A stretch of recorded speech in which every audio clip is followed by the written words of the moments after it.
You know, let Senator De La Rosa speak first. Go ahead. we have a very sad experience, Mr. President.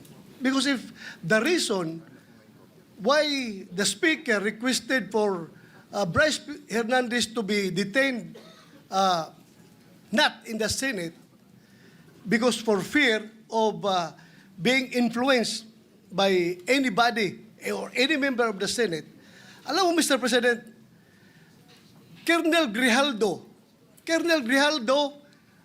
nag-testify dito sa ating committee about the wrongdoings of the members of the Quadcom.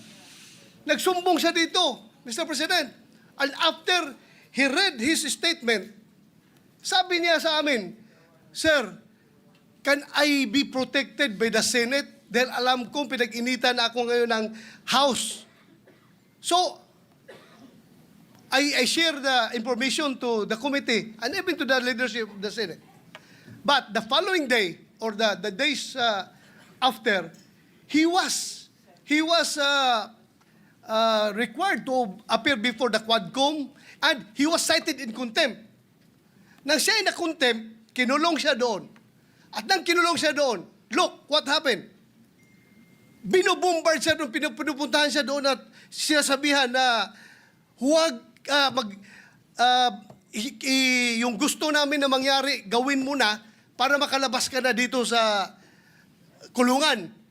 Hindi nag-give in si Colonel Grijaldo.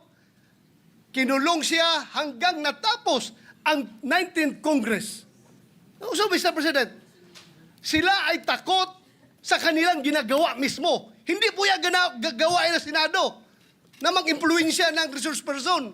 Never pa nangyari yan na mayroong pumunta doon sa baba, tinakot yung nakakulong contempt, cited in contempt na resource person. Gawain nila yan sa House of Representatives.